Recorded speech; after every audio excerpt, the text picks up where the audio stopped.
नमस्कार बच्चों, मैं डिम्पल सैनी लेकर आई हूँ आप सभी के लिए हिंदी की ऑनलाइन क्लास। तो आप सभी का बहुत बहुत स्वागत करती हूँ आपकी इस क्लास में। बच्चों, हम पढ़ रहे हैं यहाँ पर हिंदी ग्रामर, और हिंदी ग्रामर को हम काफ़ी पहले शुरू कर चुके हैं। आप सभी की रिक्वायरमेंट थी कि मैम हिंदी ग्रामर पढ़ाइए, और वो हमारा स्टार्ट हो चुका है। उसमें काफ़ी टॉपिक भी हो चुके हैं हमारे। आज हम एक नया टॉपिक स्टार्ट करने वाले हैं जिसका नाम है शब्द शक्ति।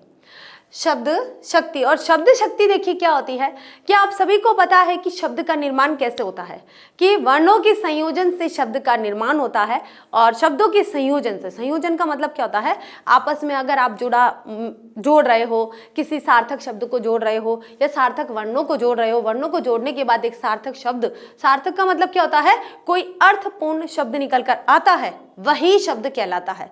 बिना अर्थपूर्ण का कोई शब्द, ऐसे ही कोई भी व्यंजन आपने, कोई भी वर्ण आपने जोड़ लिया और कोई ऐसा ही शब्द बन गया, तो वो शब्द नहीं है। जिसका अर्थ नहीं निकलता है, जिसका मीनिंग नहीं है, वो शब्द नहीं कहलाता है। आज हम ये शब्द शक्ति पढ़ेंगे। अब कहोगे कि शक्ति क्या होती है, भाई शब्द तो समझे है, लेकिन शक्ति क्या होती है। तो शक्ति के लिए मैं आपको एक उदाहरण बताती हूँ कि मान लीजिए एक वाक्य बोला गया है कि, और उस वाक्य में शब्द के मतलब शब्द को कई तरीके से बोला गया है, ठीक है। जैसे हमने बोल दिया यहाँ पर कि लाल पगड़ी आ रही है, तो लाल पगड़ी, तो लाल पगड़ी को हम क्या संकेत देते हैं, या फिर बोल दिया है कि यह बैल है। कैसा है, बैल है। अब बैल कैसा है, भाई बैल कोई व्यक्ति तो होगा नहीं, हमारे मन के अंदर या हमारे ज्ञान के अंदर, हमारे मस्तिष्क के अंदर बैल की जो रूपरेखा है वो कैसी है, को वो एक पशु है, और वो इस तरह से जिसके 4 पैर होते हैं, एक पूंछ होती है, और ऐसा गाय का बड़ा, थोड़ा सा बड़ा रूप होता है, उसे बैल कहा जाता है। तो हमारे अंदर पहले से ही उस बैल की जो छवि थी वो विद्यमान थी, इसलिए हमने उस शब्द का अर्थ देख लिया। तो वो क्या हो गई, शब्द की शक्ति। एक उदाहरण और देती हूँ यहाँ पर कि मान लीजिए ऐसा होता है कि अच्छी बातें कहते हैं, अगर हम भगवान का नाम लेते हैं कि ये ईश्वर का नाम लेते हैं, तो हमारे अंदर एक ताकत सी आ जाती है और हम प्रसन्न हो जाते हैं, है ना, कि ईश्वर का नाम लिया है, यानी कि भगवान आ गए और हम खुद अब सक्षम होने वाले हैं। तो उस शब्द के अंदर शक्ति है। कैसी शक्ति है, उसके अंदर दैवीय शक्ति है। किसके अंदर, ईश्वर तत्व के अंदर, ईश्वर शब्द के अंदर एक दैवीय शक्ति है। इसी प्रकार से यदि हम भूत का नाम ले लें, मान लो, है ना, भूत का नाम ले लिया हमने, तो क्या भूत के नाम से हम खुश होंगे, प्रसन्न होंगे? बिल्कुल नहीं होंगे। भूत के नाम से तो उल्टा हम डर जाएंगे। तो क्या भूत का सिर्फ नाम लिया है, साक्षात वह खड़ा नहीं हुआ है, लेकिन नाम क्या है, एक शब्द है। एक शब्द के द्वारा ही, भूत शब्द के द्वारा ही एक भयभीत यानी कि एक डरावनी वस्तु का संकेत हमारे मन में आ जाता है। यानी कि उस शब्द में कितनी शक्ति है, उस शक्ति को यहाँ पर बताया जा रहा है। तो इसी बात को यहाँ प्रकट किया जा रहा है कि किसी शब्द के अर्थ में प्रकट करने की, शब्द के अर्थ, कोई भी शब्द अपने अर्थ को प्रकट करता है, और प्रकट करने के बाद जो अभिक्रिया होती है, यानी कि अभिक्रिया कहेंगे जो प्रतिक्रिया होती है, जो भाव भंगिमाएं आती है, वो क्या कहलाती है, शब्द की शक्ति। तो ऐसे ही अलग अलग अर्थों में, अलग अलग तात्पर्य में, ऐसे ही अलग अलग अर्थ में, अलग अलग शब्द में, शब्द के अंतर्गत कई प्रकार की ऐसी शक्तियां होती है, उन्हें ही शब्द शक्ति कहा जाता है। अब शब्द शक्ति क्या होती है, कितने भेद होते हैं इसके, किस तरह से पहचानी जाती है, ये सारी चीजें हम यहाँ पर पढ़ेंगे। तो हमारी जो क्लास है वो क्या है, शब्द शक्ति। और ये देखिए हमारी शब्द शक्ति आ गई है, शब्द शक्ति यानी कि शब्द की शक्ति। अब परिभाषा देखिए क्या है कि शब्द शक्ति से अभिप्राय, अभिप्राय का मतलब होता है अर्थ। क्या होता है, अर्थ, या फिर आशय, आशय या अर्थ। कि शब्द अपना एक निर्धारित अर्थ नहीं रखते, कि कोई भी शब्द अपना एक निर्धारित अर्थ नहीं रखते हैं। निर्धारित यानी कि एक कोई अर्थ फिक्स हो गया है, ऐसा कोई जरूरी नहीं है। हर शब्द के अलग अलग अर्थ निकल कर आते हैं, और वो परिस्थितियों के अनुसार अर्थ निकल कर आते हैं। निर्धारित कोई फिक्स नहीं है कि इस शब्द का अर्थ क्या हो सकता है। सिचुएशन कैसी है, स्थिति कैसी है, वाक्य में आगे के शब्द क्या कह रहे हैं, उस अनुसार उस शब्द का अर्थ रखा जाएगा। क्या कह रहे हैं उस अनुसार रखा जाएगा, ठीक है। आगे देखिए, शब्दों का अलग अलग संदर्भों में, संदर्भ, ठीक है, अलग अलग संदर्भों में जब प्रयोग किया जाता है तो उनके अलग अलग अर्थ निकलते हैं, अलग अलग तरीके से, अलग अलग परिस्थिति। संदर्भ क्या होता है, अलग अलग तरीका या अलग अलग परिस्थितियां। तो अलग अलग संदर्भों में जब प्रयोग किया जाता है और तो अब उनके अलग अलग अर्थ निकल कर आते हैं। इस अलग अर्थ का ज्ञान कराने वाली शक्ति ही शब्द शक्ति कहलाती है। अलग अर्थ का ज्ञान कराने वाली, कि कभी हमने कमल को कमल बोल दिया है, कभी वारिज बोल दिया है, कभी जलज बोल दिया है। अब जलज क्यों बोला है? क्योंकि वो जल में उत्पन्न होता है। वारिज क्यों, अब कमल क्यों बोला है? क्योंकि उस कमल का फूल है, उसकी जो पंखुड़ियां होती है इस तरह से, है ना। अम्बुद बोला है, बादल को अम्बुद बोला है, यानी कि जो अंबर में उत्पन्न होता है वो उसे अम्बुद बोला जाता है, ठीक है। तो उसके अलग अलग अर्थ होते हैं। मेघ बोला है, मेघ क्योंकि वो घन मेघ लेकर आते हैं, बारिश लेकर आते हैं, है ना। तो ऐसे अलग अलग अर्थ होता है। शब्द एवं अर्थ का अटूट और अभिन्न संबंध होता है, कि कोई शब्द है और उसका अर्थ अवश्य होगा। ये एक अटूट और अभिन्न संबंध है कि कोई भी शब्द है, किसी भी शब्द का अर्थ होना अनिवार्य है। अर्थ होना अनिवार्य है। अनिवार्य का मतलब क्या होता है? बहुत जरूरी है, कि किसी भी शब्द का अर्थ होना बहुत जरूरी है। कोई भी शब्द बिना अर्थक के, यानी कि निरर्थक नहीं होता है, बिना अर्थ के नहीं होता है। और अगर बिना अर्थ का कोई शब्द है तो वो शब्द की श्रेणी में आता ही नहीं है, शब्द की गिनती में ही नहीं आएगा। क्यों नहीं आएगा? क्योंकि किसी भी शब्द का अर्थ होता है और वो अर्थ उस शब्द को प्रकट करती है, उसकी शक्ति को प्रकट करती है। आप शब्द के अर्थ को जान लिया है आपने, और वो अर्थ किस प्रकार की शक्ति को प्रकट कर रही है, वही शब्द शक्ति कहलाती है। अब देखिए, पढ़ते हम इसके भेद पढ़ते। तो शब्द शक्ति के मुख्यतः या सामान्यतः कैसे भी गिनो, 3 भेद होते हैं। कौन कौन से होते हैं? पहला होता है अभिधा शब्द शक्ति। अभिधा शब्द शक्ति में क्या होता है? मुख्य अर्थ प्रकट होता है। कौन सा अर्थ प्रकट होता है? मुख्य अर्थ प्रकट होता है।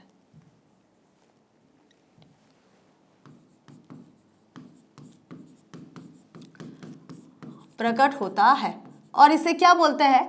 अभिधा शब्द शक्ति भी बोलते हैं, और मुख्यार्थ प्रकट होता है, ऐसे बोलेंगे। दूसरा ही हमारा यहाँ पर लक्षणा शब्द शक्ति। लक्षणा शब्द शक्ति में क्या होता है? लक्षण अर्थ प्रकट होता है। अब यहाँ पर तो देखिए, अभिधा शब्द शक्ति जब हम सेपरेट रूप से तीनों को पढ़ेंगे, अच्छे से पढ़ेंगे और जानेंगे कि तीनों किस तरह से है, और तीनों का जो मुख्य अर्थ है वो कैसे निकलता है, लक्षण अर्थ कैसे निकलता है, या तीसरी जो हमारी शब्द शक्ति है उसका अर्थ कैसे निकलता है, कैसे इसको पहचानना है, तो वो सारी चीज़ें हम देखेंगे बारी बारी से। लेकिन यहाँ पर छोटा मोटा रूप से थोड़ा सा बताया जा रहा है कि अभिधा शब्द शक्ति में मुख्य अर्थ प्रकट होता है, इसलिए मुख्यार्थ बोलते हैं, और लक्षणा शब्द शक्ति में लक्षण अर्थ प्रकट होता है। लक्षण अर्थ प्रकट होता है, इसलिए इसे क्या बोलते हैं? लक्ष्यार्थ बोलते हैं।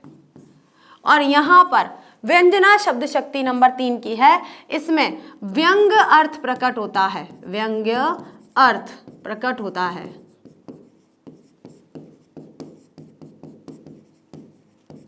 इसलिए ये व्यंग्यार्थ होती है। इसे क्या बोलते हैं? व्यंग्यार्थ बोलते हैं। तो अभिधा जो मुख्यार्थ कही जाती है, इसमें मुख्य अर्थ प्रकट होता है। लक्षणा शब्द शक्ति में लक्षण अर्थ प्रकट होता है, इसलिए लक्ष्यार्थ कहा जाता है। व्यंजना शब्द शक्ति में व्यंग्य अर्थ प्रकट होता है और इसे व्यंग्यार्थ कहा जाता है। अब ये मुख्य अर्थ, लक्षण अर्थ, ये क्या है, इसको यहाँ देखेंगे हम। तो पहली शब्द शक्ति है हमारी अभिधा शब्द शक्ति। कि अभिधा शब्द शक्ति से तात्पर्य का मतलब क्या होता है? अर्थ, ठीक है, या मतलब कि शब्द को सुनने एवं पढ़ने के बाद श्रोता यानी पाठक को शब्द के लोक प्रसिद्ध अर्थ तुरंत प्राप्त होना क्या कहलाता है? अभिधा शब्द शक्ति कहलाती है।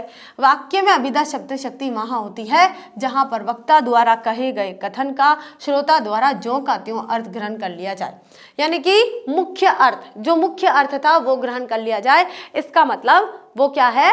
अभिधा शब्द शक्ति। और अभिधा शब्द शक्ति है वो नाम वाली धातुओं में, यानी कि नाम वाली धातुओं में, जिसे हम संज्ञा बोल सकते हैं। क्या बोल सकते हैं? संज्ञा शब्दों में प्रकट होती है। संज्ञा शब्दों में प्रकट होती है, ठीक है। जैसे हम संज्ञा शब्दों में यहां पर व्यक्तिवाचक संज्ञा ले सकते हैं, या फिर हम जातिवाचक संज्ञा ले सकते हैं, ठीक है। व्यक्तिवाचक, जातिवाचक संज्ञा ले सकते हैं। तो इनके अंदर कौन सी? अभिधा शब्द शक्ति यानी मुख्य अर्थ प्रकट होता है। जैसे लिखा हुआ है परम रम्य आराम यहाँ जो राम ही सुख देत। अब बहुत ही साधारण भाषा में लिखा गया है कि परम रम्य, रम्य का मतलब सुंदर,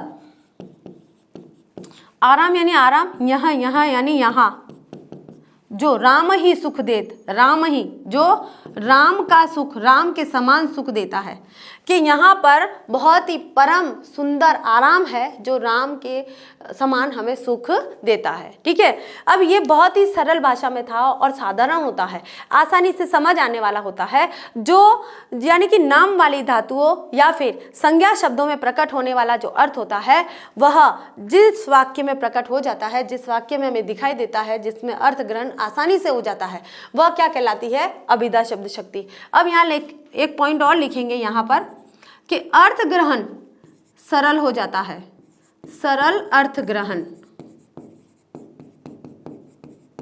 ठीक है, अर्थ ग्रहण कैसा होता है? सरल होता है, बहुत आसानी से हो जाता है और किसी और बात पर इसको नहीं लिया जाता है। अब देखिए, ये जो अभिधा शब्द शक्ति है ये भी 3 प्रकार की होती है। कौन कौन से प्रकार की होती है यहाँ पर लिखेंगे?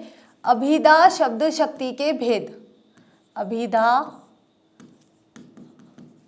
शब्द शक्ति के भेद। ठीक है, पहला होता है यहाँ पर रूढ़। अब रूढ़ क्या होता है?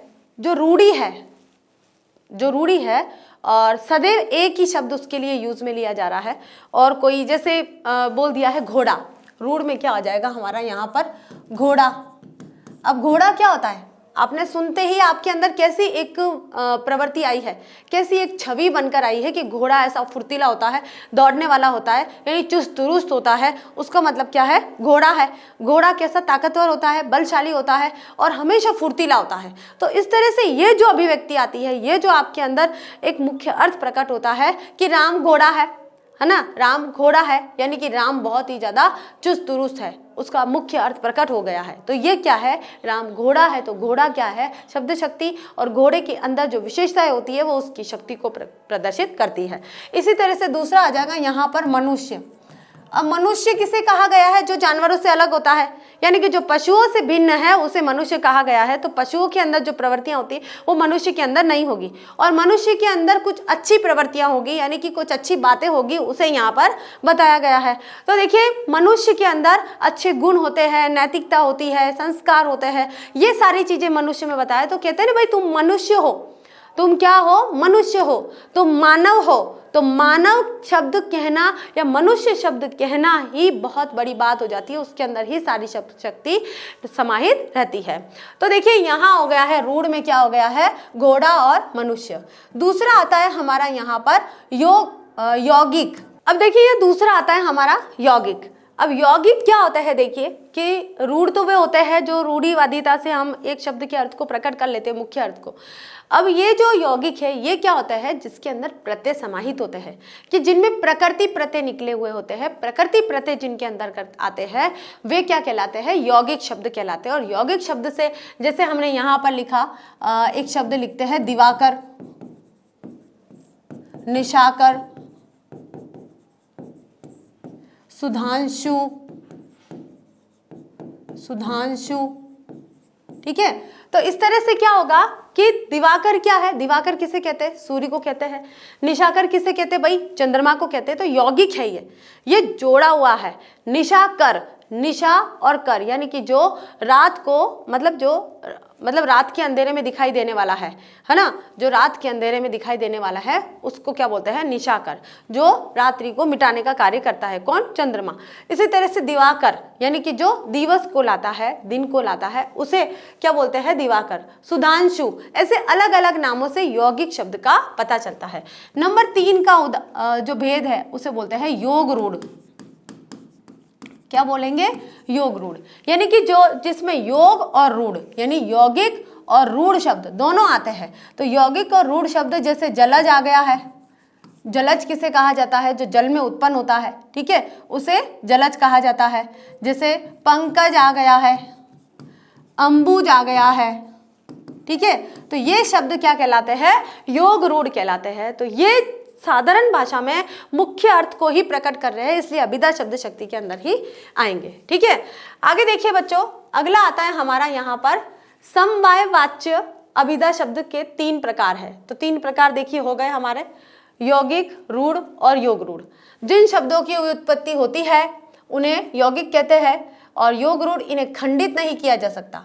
इनकी तो व्युत्पत्ति होती है, यानी कि जो जन्म लेते हैं उसे यौगिक कहते हैं, और जो योग और जिनको खंडित नहीं किया जा सकता है, जैसे मनुष्य शब्द लिखा था हमने यहाँ पर, मनुष्य लिखा था, तो मनुष्य को खंडित नहीं किया जा सकता और टुकड़े नहीं किए जा सकते, इसलिए क्या है, ये रूढ़ है। और योग रूढ़ क्या आ गया है कि दो शब्दों या शब्दांशों के योग से हुई रचना, दो शब्दों से या शब्दांशों से हुई रचना क्या कहलाती है, सामान्य अर्थ को छोड़ देते हैं और विशेष अर्थ बताते हैं, उसे क्या कहते हैं, योग रूढ़ कहते हैं। उदाहरण जैसे दैनिक जीवन में लोक व्यवहार हेतु प्राय अभिधा शक्ति का प्रयोग किया जाता है कि मोहन पढ़ रहा है, मोहन क्या कर रहा है, पढ़ रहा है, तो ये एक साधारण सी बातें हैं। और साधारण लोक व्यवहार में जो आप काम में लेते हो, जिन शब्दों को, जिन वाक्यों को काम में लेते हो और जिन शब्द के अर्थ को ग्रहण करते हो, वो क्या कहलाती है, अभिधा शब्द शक्ति। आगे चलते हैं बच्चों, हमारी दूसरी शब्द शक्ति है लक्षणा शब्द शक्ति। कि लक्षणा शब्द की वह शक्ति है, लक्षणा शब्द की वह शक्ति है जिससे लक्ष्यार्थ प्रकट होता है। इस लक्ष्यार्थ को हम ऐसे लिखेंगे, जब कोई शब्द अपने मुख्यार्थ को छोड़कर तत्संबंधी अन्य अर्थ को विशेष बताए तब उसे लक्षणा शब्द शक्ति और उस अर्थ को लक्ष्यार्थ कहते हैं। क्या कहते हैं, लक्ष्यार्थ कहते हैं। जैसे बिहार जाग उठा, अब बिहार कोई व्यक्ति थोड़ी ना है, बिहार कोई व्यक्ति नहीं है, हमें कोई और अर्थ निकालना है। क्या निकालना है कि बिहार राज्य जो है, बिहार राज्य के लोग हैं वो अब जाग उठे हैं, उनके अंदर अब चेतना आ गई है, क्रांति की विचारधारा आ गई है। अगर उनके साथ शोषण हो रहा है तो वो शोषण के खिलाफ लड़ने के लिए अब जाग गए हैं। तो ऐसे आपको लक्षण अर्थ निकालना है। तो ये जो बिहार जाग उठा, ये क्या है, लक्षण अर्थ को प्रकट कर रहा है। किसको प्रकट कर रहा है, लक्षण अर्थ को प्रकट कर रहा है, इसलिए कौन सी शब्द शक्ति आएगी, लक्षणा शब्द शक्ति आएगी। आगे देखिए, लक्षणा शब्द शक्ति के मुख्य दो भेद होते हैं। पहला है रूढ़ी या रूढ़ा लक्षणा, जहां पर मुख्य अर्थ की अपेक्षा किसी रूढ़ी अथवा परंपरा को आधार मानकर किसी वाक्य का अर्थ ज्ञात होता है, वहां रूढ़ी लक्षणा होती है। कौन सी लक्षणा होती है, रूढ़ी, यानी कि मुख्य अर्थ नहीं है, मुख्य अर्थ के बदले कोई परंपरागत कोई बात कही जा रही है, रीतियों से जो बात कही जाती है, रीति जो पुराने जमाने से कोई बात कही जाती आ रही थी वो कही जा रही है। जैसे बिहार जाग उठा, इस वाक्य में बिहार से तात्पर्य है बिहार में निवास करने वाले लोगों से, अतः वाक्य का अर्थ होगा कि बिहार के निवासी सक्रिय हो गए हैं, अब जागरूक हो गए हैं। यही था ना हमारा, किसको प्रकट कर रहे हैं, लक्षण अर्थ को प्रकट कर रहे हैं। ये एक परंपरा है कि बिहार जाग उठा है, यानी कि राजस्थान जाग उठा है या छत्तीसगढ़ जाग उठा है, तो वहाँ के लोगों के अंदर सक्रियता आ गई है, वहाँ के लोगों के अंदर जागरूकता आ गई है, इसलिए कहा जा रहा है भारत जाग उठा है। अब तो भारत कैसे जाग उठा है, विश्व पटल पर, विश्व धरातल पर भारत अब जाग उठा है, सक्रिय हो चुका है, अपने अधिकारों के लिए लड़ना चाहता है। तो ये सब क्या कहलाते हैं, रूढ़ी लक्षणा। आगे देखिए बच्चों, दूसरी है प्रयोजनवती लक्षणा, कि जहां पर प्रयोजन का मतलब क्या होता है, किसी उद्देश्य को पूरा करने के लिए। रूढ़ी लक्षणा तो क्या हो गई, जो प्राचीन काल से कोई परंपरागत बात कही गई है उसके अर्थ को प्रकट करना, और प्रयोजन का मतलब होता है कि किसी कार्य को पूरा करने के लिए, ठीक है। जैसे जहां पर मुख्यार्थ में बाधा हो तो किंतु किसी प्रयोजन अथवा कारण को महत्व दिया जाए, वहां पर प्रयोजनवती लक्षणा होती है। अर्थात प्रयोजनवती लक्षणा में प्रयोजन को महत्व दिया जाता है तथा मुख्य अर्थ गौण हो जाता है, छुप जाता है। गौण का मतलब होता है लुप्त हो जाता है, मुख्य अर्थ तो लुप्त हो जाता है। और उसका उद्देश्य क्या था, प्रयोजन का मतलब क्या उद्देश्य था, उस उद्देश्य को प्रकट किया जाता है। जैसे गंगा में झोपड़ी है, प्रस्तुत वाक्य में गंगा में झोपड़ी होना असंभव है, अतः अर्थ होगा कि गंगा के किनारे झोपड़ी है। हम असंभव बात को संभव बना के जहां पर प्रकट कर रहे हैं वो कौन सी होती है, प्रयोजनवती लक्षणा। तो गंगा में झोपड़ी है बताने का तात्पर्य यह है कि गंगा के किनारे पर झोपड़ी बनी हुई है, या फिर गंगा में घर है, भाई मेरा कहाँ है, गंगा में घर है, तो गंगा में घर है इसका मतलब गंगा नदी के बीच में घर नहीं है, गंगा नदी के किनारे पर उसने तट पर उसने अपना घर बनाया है, उसे कहते हैं गंगा में घर है या गंगा में झोपड़ी है, ठीक है। शेर अब आया है, शेर कौन शेर, वास्तविक शेर के बारे में नहीं कहा गया है, कोई व्यक्ति ऐसा है जो शेर जैसी ताकत रखता है, उसके लिए कहा जा रहा है कि शेर अब आया है भाई, कि शेर यहाँ पर अब आया है। हम कहते हैं ना कि सचिन तेंदुलकर आ गए, कोई अच्छा बैट्समैन है, ऑलराउंडर है, बहुत अच्छा क्रिकेट खेलता है, हम कहते हैं ना सचिन तेंदुलकर आ गया, तो ये क्या है, ये प्रयोजनवादी लक्षणा है। हमने प्रयोजन, उद्देश्य क्या था, हमें वह बताना कि वह व्यक्ति कौन है, उसके अंदर क्या खूबी है, उसके अंदर क्या लक्षण है। उसके लक्षणों को बताने के लिए हम जिन उदाहरणों को पेश कर रहे हैं वे क्या कहलाती है, लक्षणा शब्द शक्ति। आगे देखिए बच्चों, तीसरी शब्द शक्ति आती है हमारी व्यंजना शब्द शक्ति। और ये व्यंजना शब्द शक्ति है ना, बिल्कुल ही अलग है। न तो मुख्य अर्थ प्रकट करती है, न व्यंग्य अर्थ प्रकट करती, लक्षण अर्थ प्रकट करती है, बल्कि व्यंग्य अर्थ प्रकट करती है, यानी कि कोई तीसरा अर्थ प्रकट करती है।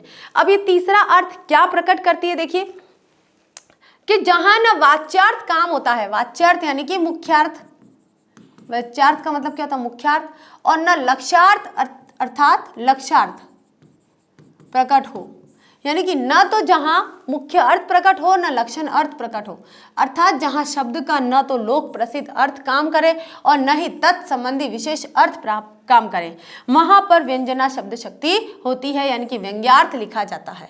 अब ये व्यंग्यार्थ कैसे लिखा जाता है, जैसे हम कहते हैं ना व्यंग बताना, क्या बताना, व्यंग बताना। अब व्यंग कैसे बताएंगे, जैसे मान लीजिए दोपहर का समय है और 2 बज गए हैं, 2 बज गए इसका मतलब मध्याह्न हो गया है, मध्याह्न समय हो गया, मध्याह्न समय हो गया मतलब हम कह रहे हैं 2 बज गए, 2 बज गए। 2 बजे का कई संकेत हो सकते हैं, किसी ऑफिस में लंच हो गया है, ठीक है, मध्याह्न भोजन हो गया है, या फिर स्कूल की छुट्टी हो गई है, बच्चों की छुट्टी हो गई है, या फिर घर में गृहिणी को कहीं जाने का समय दिया हो, तो उसके कई अर्थ निकलते हैं, व्यंग अर्थ निकलते हैं, तो उसे क्या कहते हैं, व्यंजना शब्द शक्ति। किसी शब्द से न तो मुख्य अर्थ प्रकट होता हो न लक्षण अर्थ प्रकट होता हो, बल्कि एक व्यंग्य अर्थ प्रकट होता है। जहाँ व्यंग्यार्थ प्रकट होता है वहां पर व्यंजना शब्द शक्ति होती है। अब देखिए, व्यंजना शब्द शक्ति के भी 2 भेद होते हैं। पहला है यहाँ पर शाब्दी व्यंजना। शाब्दी का मतलब शब्द से, शाब्दी का मतलब शब्द से, कि जहां पर व्यंग्यार्थ अर्थ पर आधारित न होकर शब्द पर आधारित होता है, शब्द पर आधारित होता है, वहां पर शाब्दी व्यंजना होती है। अर्थात शब्द विशेष के कारण व्यंग्यार्थ प्रकट होता हो, वहां उक्त शब्द शक्ति होती है। कौन सी, व्यंजना शब्द शक्ति होती है। तो इस तरह से देखिए यहाँ पर व्यंजना शब्द शक्ति होती है। इसका एक उदाहरण बताती हूँ मैं आपको। उदाहरण, जैसे कोई शब्द लिखा हुआ है, क्योंकि कौन सी है, शाब्दी व्यंजना। कौन सी है ये, शाब्दी व्यंजना। देखिए उदाहरण देखते हैं, जिसका नाम है वृषभानुजा।